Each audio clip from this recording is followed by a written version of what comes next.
Hello साथियों, स्वागत है मैथ की एक और क्लास में। तो पिछली क्लास में हमने अपना एक नया चैप्टर स्टार्ट किया था, square and cube root start किया था। तो उसके बारे में हमें स्क्वायर निकालना हमने कुछ बता दिया था और उसी की नेक्स्ट क्लास आगे कंटिन्यू क्लास है, दूसरी सेकंड क्लास है उसकी। आज की हमारी ये सेकंड क्लास है स्क्वायर रूट की। स्क्वायर रूट की सेकंड क्लास है। तो आज कल हमने स्क्वायर निकालने बताए थे, 50 से 60 के बीच का स्क्वायर निकालना बताया था। 50 से 60 के बीच का स्क्वायर निकालना बताया था और 1 से लेकर 99 तक के स्क्वायर या मेथड भी बताए थे हमने। 2z के स्क्वायर कैसे निकालते हैं वो भी बताया था। और आज हम आपको स्क्वायर रूट के बारे में बताएंगे। आज जो हम आपको इस वीडियो में स्क्वायर रूट कैसे ज्ञात करते हैं उसके बारे में बताएंगे। स्क्वायर रूट के बारे में बताएंगे। स्क्वायर रूट अर्थात वर्गमूल। वर्गमूल तो हमने कल बताया था वर्गमूल का साइन इससे किसे डिनोट करते हैं। तो वर्गमूल का साइन ये होता है, इससे ऐसे प्रदर्शित करते हैं वर्गमूल को। वर्गमूल का साइन ये होता है, इससे प्रदर्शित करते हैं। तो आज हम आपको स्क्वायर रूट के बारे में बताएंगे, वर्गमूल निकालने के बारे में बताएंगे। तो वर्गमूल निकालने के तीन मेथड होते हैं। वर्गमूल निकालने के। तो सबसे पहले वर्गमूल निकालने का जो मेथड होता है वो तीन मेथड होता है। सबसे पहला आप हेडिंग डाल लीजिए, सबसे पहले हेडिंग डाल लीजिए अपनी कॉपी पे, अपनी बुक पे नोट डाल लीजिए। सबसे पहले अभाज्य गुणनखंड विधि से। अभाज्य गुणनखंड, अभाज्य गुणनखंड विधि से। अभाज्य गुणनखंड विधि से। तो अभाज्य गुणनखंड विधि से आज हम आपको वर्गमूल निकालना सिखाते हैं। कितना भी लंबा वर्गमूल हो, कितनी भी डिजिट का नंबर हो, चाहे 3 डिजिट का वर्गमूल हो, 4 डिजिट का हो, 5 का हो, 6 का हो, कितनी भी डिजिट का वर्गमूल हो, वो इस संख्या से हम ज्ञात कर सकते हैं। अभाज्य गुणनखंड विधि से हम वर्गमूल ज्ञात कर सकते हैं। जैसे हम एक क्वेश्चन हम ले लेते हैं यहाँ पर, एक क्वेश्चन हम यहाँ पर ले लेते हैं। जैसे मान ली कि हमें 64 का वर्गमूल ज्ञात करना है। 64 का वर्गमूल अभाज्य गुणनखंड विधि से ज्ञात करना है। अभाज्य गुणनखंड विधि से 64 का वर्गमूल ज्ञात करना है। तो हम इसका एलसीएम निकाल लेंगे और इसके फैक्टर करेंगे। तो हम इसका एलसीएम निकालेंगे तो 2 3 6, 2 दूनी 4, 2 एकम 2, 1 बचा, 2 एकम 2, 3 है, 1 बचा, 1 यहाँ लगा, 12 हो गए, 2 छंग 12, 2 अट्ठे 16, फिर 2 से डिवाइड किया, 2 चौक 8, फिर 2 से डिवाइड किया, 2 दूनी 4, फिर 2 से डिवाइड किया, 2 एकम 2। अब इसके पेयर बना लेते हैं। जितने पेयर बनाएंगे भाई इसका स्क्वायर होगा, उसी का ये रूट होगा। तो इसका हम पेयर बना लेते हैं। जैसे एक पेयर ये बन गया, एक ये बन गया, एक ये पेयर, 3 पेयर बने इसके, 2 2 के 3 पेयर बने, 3 पेयर 2 2 के बने। अर्थात ये 8 का, ये रूट 64 8 का है। ये रूट 64 8 का वर्ग है। रूट 64 8 का जो वर्ग होता है वो 64 होता है। 8 का जो वर्ग होता है वो 64 होता है। अर्थात 64 का वर्गमूल 8 होगा। अर्थात 64 का वर्गमूल 8 होगा। तो ये हमारी अभाज्य गुणनखंड विधि है। ये हमारी अभाज्य गुणनखंड विधि से हमने वर्गमूल ज्ञात किया। इसी आधार पर हम एक क्वेश्चन और ज्ञात करते हैं। दूसरा क्वेश्चन हमारा है, इसी आधार पर हम एक क्वेश्चन और ज्ञात करते हैं अभाज्य गुणनखंड विधि से। अभाज्य गुणनखंड विधि से एक क्वेश्चन हम और ज्ञात करते हैं, 144 अंडर रूट 144। तो 144 के हम फैक्टर करेंगे यहाँ से।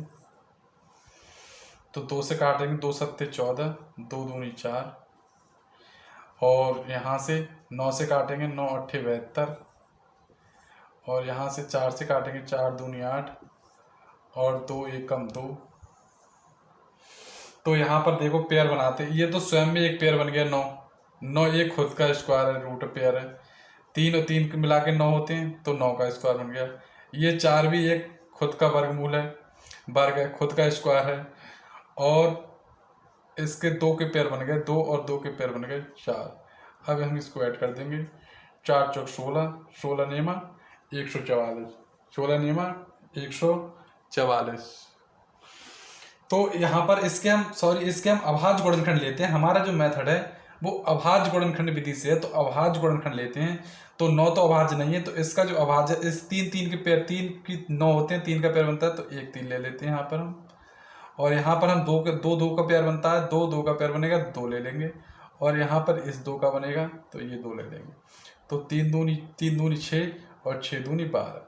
तो 12 का जो वर्ग होता है वो 144 होता है, अर्थात 144 का जो वर्गमूल होता है वो 12 होता है। तो हमें यहाँ पर जो ध्यान रखने योग्य बात है हमारी, जो वो हमारे ये है, अभाज्य गुणनखंड विधि है। तो अभाज्य गुणनखंड ही लेने हैं, ये भाज्य गुणनखंड है ये नहीं लेने हैं, ये भाज्य गुणनखंड है हमारे, हमें अभाज्य गुणनखंड ही अपने लेने हैं। तो मान लिए ये 2 के पेयर बन गया, तो 2 हो गया, एक 2 हो गया ये। और यहाँ पर 3 का स्क्वायर होता है 9, तो भाज्य नहीं लेता, अभाज्य इसके गुणनखंड लेने हैं। तो 3 से बनता है, तो 3 ले लिया, और ये 4 इसके 2 ले लिया यहाँ पर। तो 3 दूनी 6 और 6 दूनी 12। तो 12 का जो स्क्वायर होता है वो 144 होता है, और 144 का जो वर्गमूल होता है वो 12 होता है। इसी आधार पर हम एक क्वेश्चन इसका और कराते हैं, इसी आधार पर हम एक क्वेश्चन इसका और करते हैं, आपको अच्छे से समझ में आएगा। एक क्वेश्चन हम और करते हैं इसी आधार पर, अभाज्य गुणनखंड लेने, ध्यान योग बातें, अभाज्य गुणनखंड लेने, बिल्कुल जल्दबाजी में गलती नहीं करें क्वेश्चन। तो एक क्वेश्चन हमारा और है, जैसे हम इसका स्क्वायर निकालते हैं 900 का, 900 का स्क्वायर निकालते हैं। तो 900 का स्क्वायर कैसे निकालेंगे वो देखेंगे हम।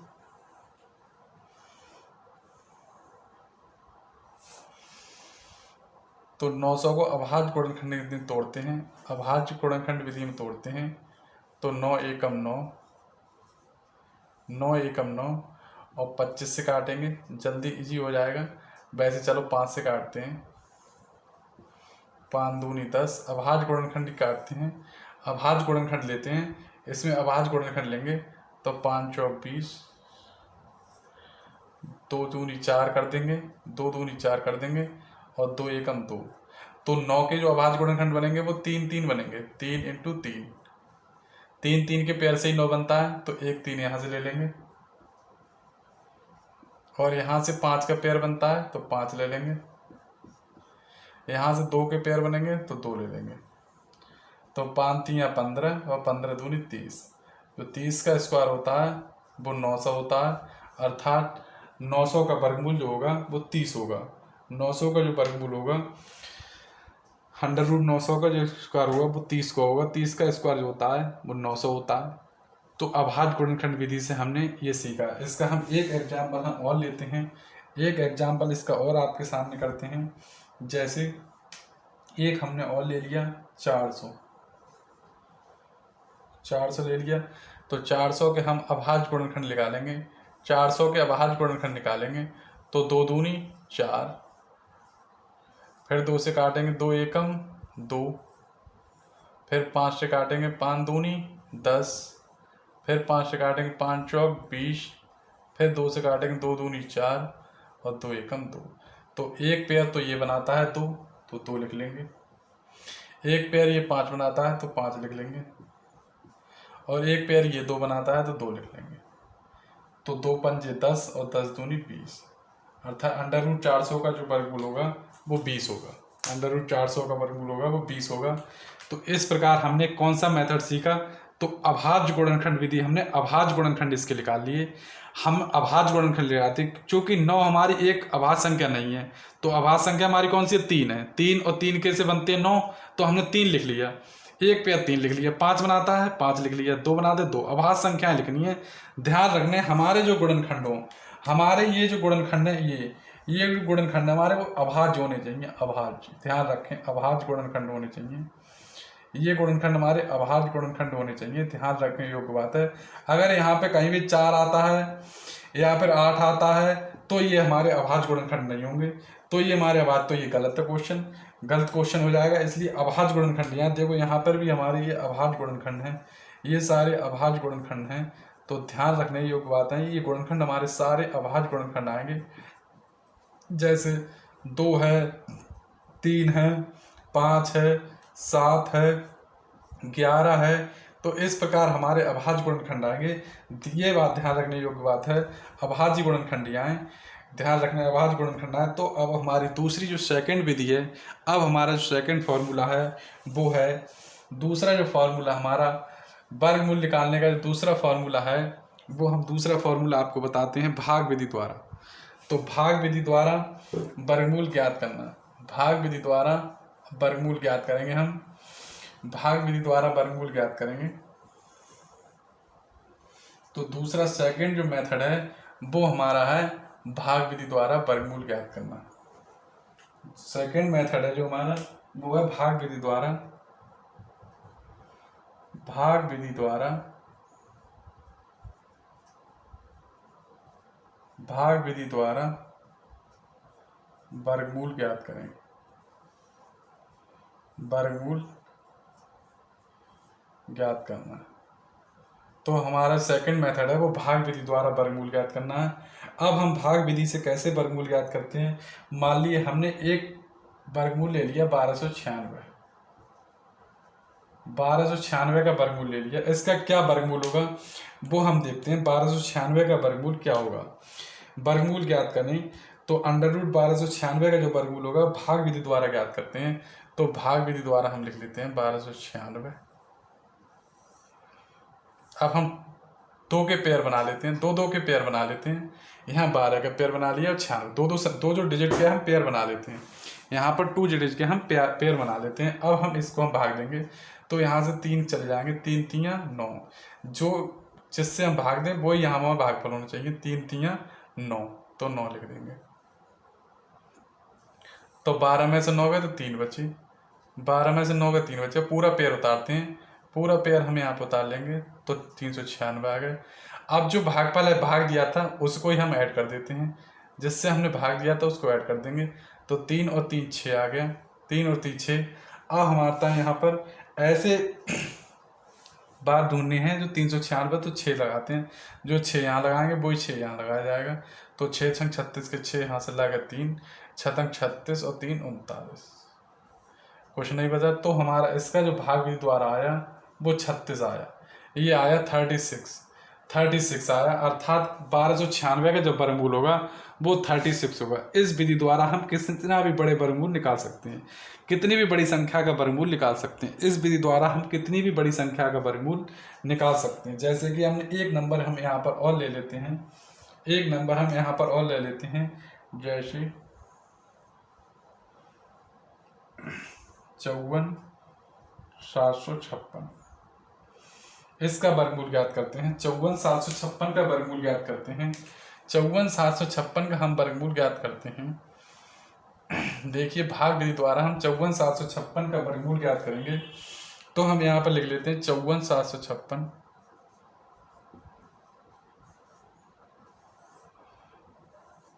दो के पेयर बना लेंगे, यहाँ 2 का पेयर बना लिया, यहाँ 2 का पेयर, और यहाँ 0 लगा के 2 का पेयर बना लिया। अब हम इसको 2 से भाग देंगे तो 2 दूनी 4, 2 दूनी 4, 5 में 4 गए तो 1 बचा, एक पेयर हमने उतार लेते हैं, पूरा पेयर उतारते हैं, तो पूरा पेयर यहाँ पे 1 उतार लिया। अब हम दिए 2 से गुणा की थी, 2 भागी दिए थे तो 2 से हम ऐड कर देंगे, 2 2 2 4, 2 2 4। अब ध्यान रखने कितने बार जाएंगे, अब यहाँ पर ध्यान रखेंगे तो 3 बार लगा देते हैं, 3, तो 3 3 9, 43 की 3 से गुणा कर देंगे, 43 की 3 से गुणा कर देंगे, 3 3 9 और 3 चौक 12, 129 आ गया। तो यहाँ से 2.5, 17, 17 में से 8 9 गए तो 8 बचे, यहाँ रहेगा 3, 3 में 2 1 बचा। पूरा पेयर हम यहाँ पर उतार लेते हैं, 1856 आ गया, 1856 आ गया। अब यहाँ पर जो 3 हम ऐड करेंगे, यहाँ पर जो 3 से हम भाग दिया वही 3 ऐड करेंगे, तो 3 और 3 46 आ गया। अब हम इसको भाग देते हैं तो 6 बार लगाते हैं, हम 6 लगा के देखते हैं, 6 जब यहाँ लगाएंगे तो 6 से यहाँ लगाना पड़ेगा। अब हम 466 की 6 से मल्टीप्लाई करते हैं, तो 6 छंग 36 के 6 यहाँ से ला के 3, 6 छंग 36 और 3 39 के 9 यहाँ से ला के 3, 6 चौक 24, 24 और 3 27।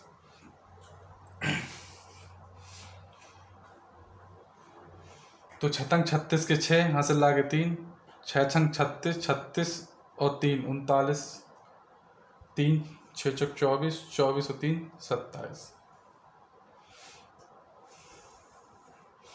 तो कहीं गड़बड़ होता है, 6 ज़्यादा हो गए, 6 ज़्यादा हो गए तो हम 4 लगा के देखते हैं। 6 ज़्यादा हो गए तो हम 4 लगा के देखते हैं, 4 बार लगा के देखते हैं। 4 से मल्टीप्लाई करके देखते हैं, 4 से मल्टीप्लाई करके देखते हैं तो 464 इंटू 4, तो 4 चौक 16, 6 हाथ से लगा 1, 4 से 24 और 1 25 के 5 हाथ से लगे 2, 4 चौक 16 और 2 18, तो 18 से 56 आ गया। 4 बार लगा के 18 से 56 आ गया। तो हमारा इसका जो वर्गमूल होगा, इसका जो वर्गमूल होगा 54,756 का जो वर्गमूल होगा वो होगा हमारा 234। कैसा लगा ये मेथड जरूर बताएं, कमेंट में जरूर बताएं ये मेथड कैसा लगा। ये हमने भाग विधि द्वारा वर्गमूल ज्ञात किया, ये हमने भाग विधि द्वारा वर्गमूल ज्ञात करना सीखा, ये हमने भाग विधि द्वारा वर्गमूल ज्ञात करना सीखा। अब हमारा जो थर्ड स्टेप है, अब हमारा जो थर्ड स्टेप है वो है तीसरा जो मेथड है। अब हमारा जो तीसरा मेथड है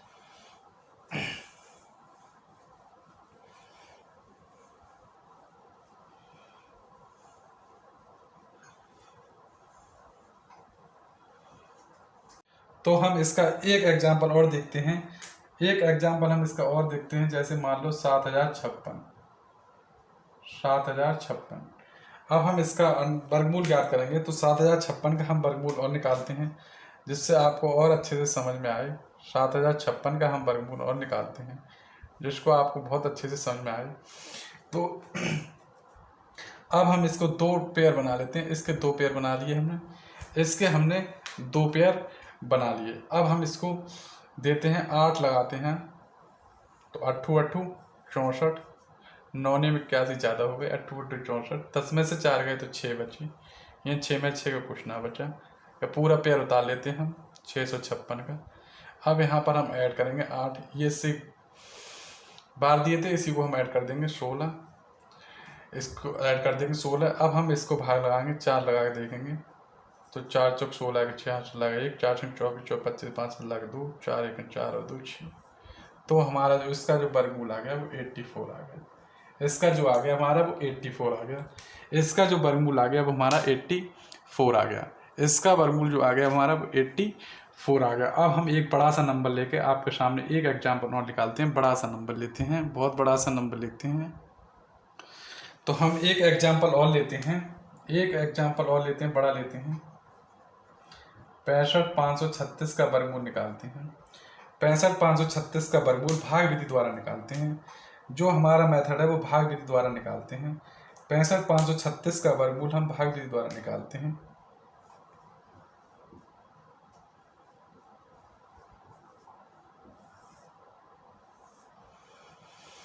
तो 2 के पेयर बना लेंगे, 1 2 और यहाँ पे 0 ले लेंगे तो 3 पेयर बनते हैं। तो 3 पेयर हम लिखेंगे। तो सबसे पहले हम 2 लगाएंगे, 3 3 9 ज़्यादा हो गया तो 2 लगाएंगे, 2 दूनी 4, 6 में 4 का तो 2 बची, पूरा हम पेयर उतार लेते हैं 55 का। 2 को हम ऐड करते हैं 4। अब हम 5 लगा के देखते हैं, 5 लगा के देखते हैं। 55 25 के 5 हासिल लगे 2, 5 चौक 20 और 2 22, 0, 5 में से 2 गए तो 3 बचे, 5 में से 2 गए तो 3 बचे, 2 में 2 कुछ ना हो जाए, पूरा पेयर हम यहाँ पर उतार लेंगे 36। अब हम इसको ऐड कर देंगे 5 को, तो 45 और 5 कितने हुए 50। अब हम 6 बार लगा के देखते हैं, 6 बार लगे, 6 छंग 36 के 6, 6 छंग 36 और 6 पंजे 30। तो हमारा इसका जो वर्गमूल आ गया वो हमारा आ गया 256। कैसा लगा ये मेथड हमारा भाग विधि? अगर मेथड हमारा अच्छा लगा हो तो लाइक करके ज़रूर बताएं, लाइक करें, कमेंट करके बताएं कैसी हमारी पढ़ाई चल रही है। अब हमारी जो नेक्स्ट विधि है, जो हमारी नेक्स्ट विधि है, नेक्स्ट मेथड है जो हमारा, वो है इकाई अंक विधि से वर्गमूल ज्ञात करना। ये हमारा भाग विधि चल रहा है, तो 2 विधि हमने पढ़ा दी। अब आज गुणनखंड विधि से वर्गमूल ज्ञात करना, भाग विधि से वर्गमूल ज्ञात करना, और थर्ड जो हमारा मेथड है, थर्ड जो हमारा स्टेप है वो है इकाई अंक विधि द्वारा, इकाई अंक द्वारा इकाई अंक विधि से वर्गमूल ज्ञात करना। इकाई अंक विधि से वर्गमूल ज्ञात करना। वर्गमूल ज्ञात करना। तो इकाई अंक विधि से वर्गमूल ज्ञात करना। तो इकाई अंक विधि से हम वर्गमूल ज्ञात करने की विधि सोचते हैं। देखते हैं हम इकाई अंक विधि द्वारा वर्गमूल कैसे ज्ञात किया जाता। तो हमने एक क्वेश्चन यहाँ पर ले लिया 1024, इसका वर्गमूल निकालना है। 1024 का हम वर्गमूल निकाल देंगे। इस विधि में हमें क्या करना होता है, इस विधि में हमें इस विधि में हमें 1 से लेकर 9 तक तो वर्गमूल आने ही कन्फर्म है। 1 से लेकर 9 तक का वर्गमूल तो हमें आने ही चाहिए इस विधि में। तो 1 का जो स्क्वायर होता है वो 1, 2 का जो स्क्वायर होता है 4, 3 का जो स्क्वायर होता है 9, 4 का जो स्क्वायर होता है 16, 5 का जो स्क्वायर होता है 25 और 6 का जो स्क्वायर होता है 36 और 7 का जो स्क्वायर होता है वो 49 और 8 का जो स्क्वायर होता है वो 64 और 9 का जो स्क्वायर होता है वो 81। तो 1 से लेकर 9 तक तो हमें स्क्वायर आनी चाहिए। तो हम इकाई अंक विधि द्वारा वर्गमूल ज्ञात करेंगे। तो हम इसके 2 पेयर बना लेते हैं, एक पेयर ये और एक पेयर ये। अब हम देखते हैं 4 कौन कौन से वर्गमूल पे आता है, कौन कौन से वर्गमूल के लास्ट अंक 4 आता है। तो हम यहाँ से देखते हैं। तो एक तो आता है हमारा 4 2 पर, एक तो 2 पर 4 आता है, 2 के स्क्वायर पे 4 आता है, इकाई अंक 4 आता है। इकाई अंक देखना है, हमें इकाई अंक देखना है, इसका हमें इकाई अंक देखना है, ये वाला अंक देखना है 4। तो एक तो 2 के पे 4 आता है और एक 8 के पे 4 आता है। तो एक तो 2 के पे 4 आता है और एक जो हमारा आता है वो 8 के पे 4 आता है। 8 के स्क्वायर के 4 आता है तो 8 लिखते हैं। अब आगे देखते हैं 10। 10 कौन कौन से स्क्वायर के बीच में 10 अंक, कौन कौन से स्क्वायर के जस्ट पास में आता है। तो 2 के स्क्वायर होता है, 3 का स्क्वायर होता है 9 और 4 का स्क्वायर होता है 64। इन स्क्वायर के बीच में आता है 10। इन स्क्वायर के बीच में जो नंबर आता है वो 10 नंबर आता है, 3 के और 4 स्क्वायर के बीच में। तो हमें ज़्यादा वाला नहीं लेना है, अधिक वाला नहीं लेना है, हमें कम वाला लेना है। तो 3 लिख देंगे हम कम वाला लेना है, हमें ज़्यादा वाला नहीं लिख देना है। तो हमें अब हमारे पास 2 नंबर आ गए, एक 38 और एक 32। अब ये कन्फ्यूजन रहता है कि 38 का स्क्वायर होगा 1024 या 32 का, ये भी कन्फ्यूजन दूर होती है। तो इसके भी 2 मेथड जानने के लिए हैं। पहले तो आप ये ज्ञात कर लें, ये 10 9 के ज़्यादा करीब है या 64 के ज़्यादा करीब है। तो 9 के ज़्यादा करीब है 10, ठीक है। अगर ऐसे या इससे करें और या फिर ऐसे करें, 3 और 4 की मल्टीप्लाई करके देखें। 3 का स्क्वायर था 9 और 4 का था 64, 3 और 4 की मल्टीप्लाई करके दे, 3 चौक 12। चूंकि 12 ज़्यादा है 10 से, चूंकि 12 ज़्यादा है 10 से, 12 अधिक है 10 से। जब अधिक है तो अधिक वाला नहीं लेना है क्योंकि 10 कम है 12 से, कम वाला लेना है। तो ये हमारा आंसर हो जाएगा 32। तो ये हमारा आंसर हो जाएगा 32। तो ये हमारा आंसर हो जाएगा 32। तो ये मेथड है वो इकाई अंक विधि द्वारा वर्गमूल ज्ञात करने का मेथड है। इकाई अंक विधि द्वारा वर्गमूल ज्ञात करें। इकाई अंक विधि द्वारा वर्गमूल ज्ञात करें। नेक्स्ट जो एक एग्जाम्पल हम इसका और लेते हैं, एक एग्जाम्पल हम और लेते हैं। यहाँ पर एक एग्जाम्पल हम और देखते हैं। तो इकाई अंक विधि द्वारा हम वर्गमूल ज्ञात कर रहे हैं। तो इसका एक एग्जाम्पल हम और देखते हैं, 4489। 4489 देखते हैं। तो 9 किस किस के स्क्वायर पे आता है। तो 9 एक तो आता है 3 के पर, एक तो आता है 3 के पर और एक 7 के पर। 7 7 49 होते हैं और 3 3 9 होते हैं। तो 9 एक 3 के पर आता है, एक 7 के। अब 44 निकाल देते, किस किस के स्क्वायर के बीच में 44 आएगा। तो 6 के स्क्वायर के बीच में 36 और 7 का स्क्वायर आता है वो 49। 6 का स्क्वायर 36 आता है, 7 का स्क्वायर। तो ज़्यादा वाला कभी लेंगे नहीं, ज़्यादा वाला कभी लेते नहीं, तो कम वाला ले लेते हैं, कम वाले पे लगा। अब 2 डिजिट आ गए हमारे, 2 नंबर आ गए, कौन सा होगा ये स्क्वायर। अब ये डिफाइन करना है हमारा कौन सा होगा, तो हम इन दोनों की मल्टीप्लाई करके देखते हैं। 6 सत्ते 42। अब देखो 42 आया यहाँ और यहाँ 44 आ गया तो ज़्यादा आ गया, अर्थात 44 ज़्यादा है 42 से, ज़्यादा है 44 ज़्यादा है तो ज़्यादा वाला ले लेंगे हम, 67 हो जाएगा। ये आंसर हो जाएगा 67। तो इसका वर्गमूल 67 होगा। ठीक है, 67 ले लिया। या फिर हम इसको इस प्रकार भी ज्ञात कर सकते हैं कि किसके पास में, तो यहाँ पर जो इसका डिफरेंस है वो 36 9, यहाँ पर 9 का डिफरेंस है, यहाँ पर 9 का डिफरेंस है और यहाँ पर 5 का डिफरेंस है, यहाँ पर 5 का डिफरेंस है। तो ये वाला कम वाला हो जाता है, अर्थात ये हो जाएगा ज़्यादा वाला, 67 हो जाएगा ज़्यादा वाला, ये वाला ज़्यादा वाला हो जाएगा।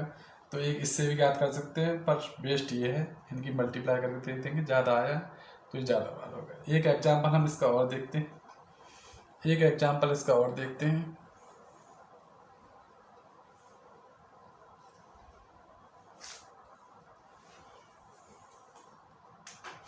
एक एग्जाम्पल हम इसका और देखते हैं, जो एग्जाम्पल है वो हमारा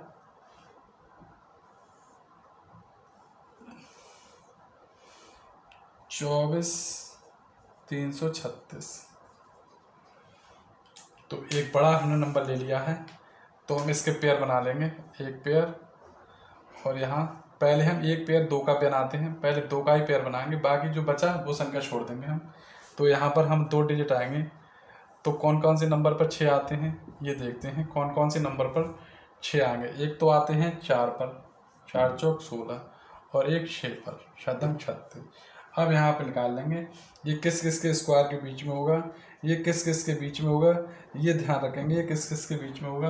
तो ये 15 का स्क्वायर होता है 225, और 16 का जो स्क्वायर होता है वो होता है 256।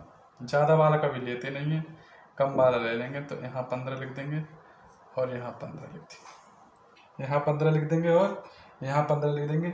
अब हम इसको देखेंगे, या तो हम इस विधि से आए या किसके पास में 243 किसके पास में, अगर 16 पास में तो ज़्यादा वाला ले लेंगे और कम के पास में तो कम वाला ले लेंगे।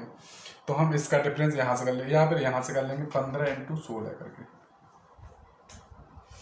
तो 15 छक्का 90, 9, 15 एकम 15, 15 9 24, 240 है ज़्यादा, ये 243 है 243 ज़्यादा, तो ये ज़्यादा वाला ले लेंगे हम। तो 156 ये हमारा आंसर हो जाएगा। तो हमारा इसका आंसर हो जाएगा 156। तो इसका जो आंसर हो जाएगा वो हमारा 156 हो जाएगा। तो ये हमारा जो मेथड था वो था इकाई अंक विधि से वर्गमूल ज्ञात करना। इकाई अंक विधि से वर्गमूल ज्ञात करना, इकाई अंक विधि से वर्गमूल ज्ञात करना। और हमने कल आपको एक और बताया था कि किस किस संख्या के वर्गमूल नहीं बनते हैं, वो भी हमने बताया था। तो उससे भी हम वर्गमूल ज्ञात कर सकते हैं कि किस संख्या का वर्गमूल बनेगा और किस संख्या का वर्गमूल नहीं बनेगा, किस संख्या का वर्गमूल बनेगा, किस संख्या का वर्गमूल नहीं बनेगा। जिस संख्या का इकाई अंक 2 3 7 8 हो, वह संख्या कभी भी वर्गमूल नहीं बनाती है, वर्गमूल नहीं बनाती है। जिस संख्या 2 3 7 हो वह संख्या कभी वर्गमूल नहीं होती है, वो परफेक्ट स्क्वायर नहीं होती है, परफेक्ट स्क्वायर नहीं होती, नॉन परफेक्ट स्क्वायर होती है, नॉन परफेक्ट स्क्वायर होती है, हमेशा ध्यान रखें। तो अब नेक्स्ट मेथड में हम जान लेते हैं कि कौन सी संख्या परफेक्ट स्क्वायर होगी तथा कौन सी संख्या नॉन परफेक्ट स्क्वायर होगी। तो नॉन परफेक्ट और परफेक्ट स्क्वायर की पहचान ज्ञात कर लेते हैं। तो अगला जो हेडिंग है वो हमारा डालना है परफेक्ट स्क्वायर, परफेक्ट स्क्वायर और नॉन परफेक्ट स्क्वायर की पहचान, परफेक्ट स्क्वायर की पहचान, ये हेडिंग डालने हम। तो हम पहचान कैसे करेंगे ये रूल देखते हैं, परफेक्ट और नॉन परफेक्ट का स्क्वायर। यदि अब कौन सी परफेक्ट स्क्वायर होगी और कौन सी नॉन परफेक्ट स्क्वायर होगी। यदि जो परफेक्ट स्क्वायर संख्या होगी, परफेक्ट स्क्वायर की जो पहचान होगी उसके लास्ट डिजिट, लास्ट अंक, लास्ट डिजिट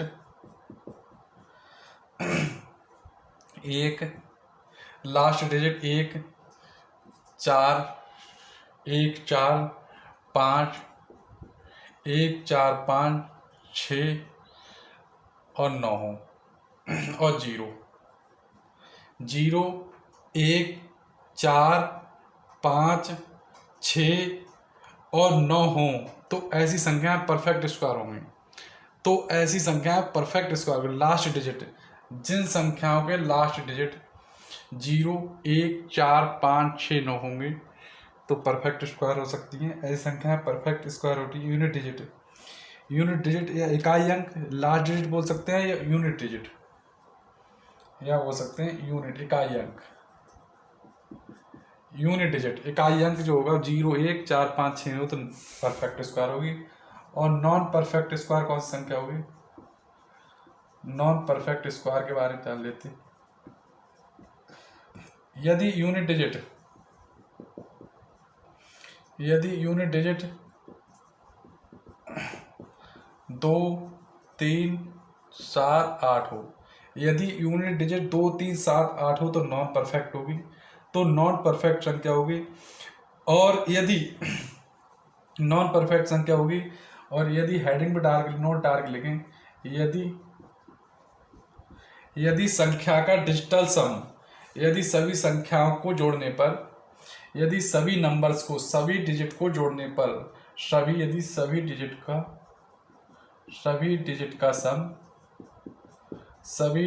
सम अर्थात जोड़, सभी डिजिट का सम यदि जोड़ 2, यदि सभी डिजिट का सम अर्थात जोड़ 2 3 5 6 8, इसमें 6 और 5 6 और 8, यदि 2 3 5 6 8 हो तो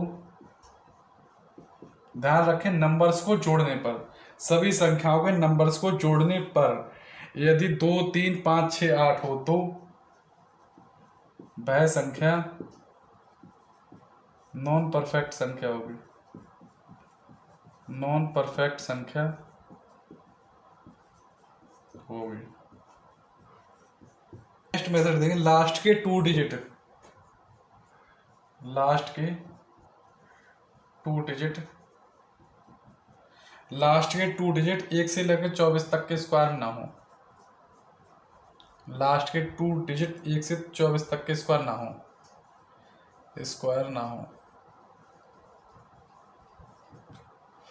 लास्ट के 2 डिजिट 1 से 24 तक के स्क्वायर ना हो।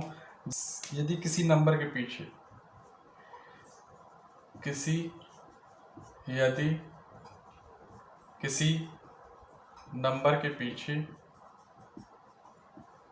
यदि किसी नंबर के पीछे विषम संख्या में शून्य हो, विषम संख्या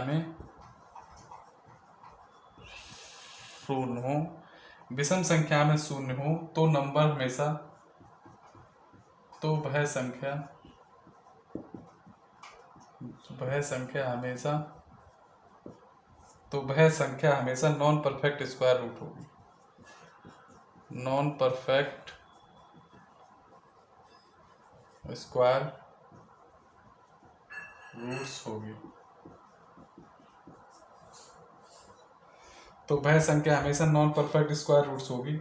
जैसे कोई एग्जांपल जैसे हम ले लेते हैं, जैसे 14 80 1 0 आ गया,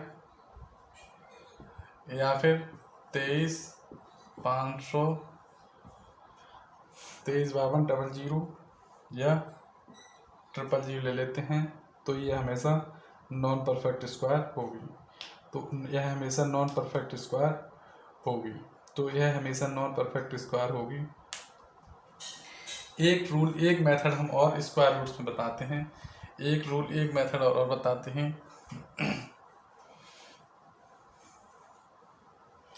कि किसी संख्या का स्क्वायर रूट्स कितने नंबर का होगा, किसी संख्या का स्क्वायर रूट्स कितने अंकों का होगा, किसी संख्या का स्क्वायर रूट्स कितने अंकों का होगा, इसे निकालने के लिए एक फॉर्मूला बताते हैं। किसी संख्या का स्क्वायर रूट्स किसी संख्या का स्क्वायर रूट्स कितने अंक का होगा, कितने अंकों का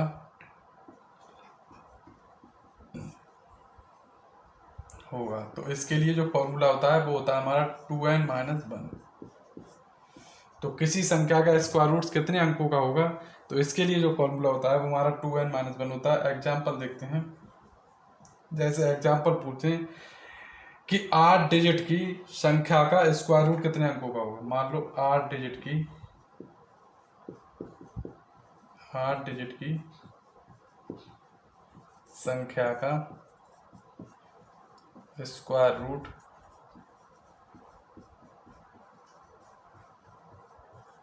कितने अंक का होगा, कितने अंकों का होगा।